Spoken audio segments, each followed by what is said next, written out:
তো good morning everyone, welcome to MT time story blog. তোমরা সবাই কেমন আছো? আশা করি খুব ভালো আছো, আমিও ভালো আছি। তো দেখো, এদিকে ছেলে ঘুম থেকে উঠে গিয়েছে, আজ হলো রোববার। তো এখন পড়াশোনা করতে বসে গিয়েছে, পড়াশোনা করছে। আমার মোবাইলটা একটু প্রবলেম হয়েছে, তার জন্য এটা নিয়ে বসেছিল, কিন্তু ঠিক হলো না। আর দেখো, আমার কিন্তু এখনো কিচ্ছু কাজ হয়নি। চলো রান্নাঘরে যাই। রান্না হয়ে গিয়েছে। এই দেখো, কড়ার মধ্যে হচ্ছে পটল ভাজি করলাম, কচু ভাজি, ঝিঙ্গা আলুর চচ্চড়ি, আর করলাম ডাল।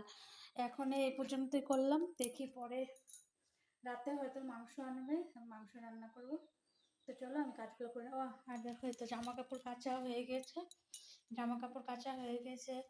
এই যে বাসন পড়ে আছে, বাসনগুলো ধোবো। তো চলো কাজগুলো আস্তে আস্তে করে নিই। তো ফ্রেন্ডস, এখন দুপুর হয়ে গেছে, আমরা খাবো এখানে।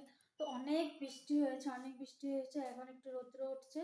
তো পুতুম পাখি যাবে হলো কোচিং, তো আমরা খাওয়া দাওয়াটা তার জন্য তাড়াতাড়ি করব। তো এখনও রেডি হয়নি, স্নান টান করা হয়েছে, দেখো এখন একটু পরিষ্কার হচ্ছে। কালকে পরশুদিন 2 দিন কোচিং বন্ধ গিয়েছে, কিন্তু ওয়েদারটা ভালোই ছিল, করাতে পারতো, কিন্তু করায়নি। তো আজকে করাবে। তো চলো আমরা খেয়ে দিয়ে নিই। আজকে সন্ধ্যার পর আসতে পারিনি, কারণ আমি বহুত ব্যস্ত ছিলাম।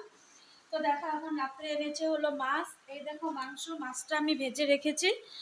আর এই দেখো মাংস কষাচ্ছি, কিসের আলু ভাজা হয়ে গিয়েছে। তো চলো রান্না বান্না করে নিই, তারপরে আবার আসছি, খাওয়া দাওয়া দিয়ে তোমাদের একবার ভিডিওটা শেষ করে দেবো।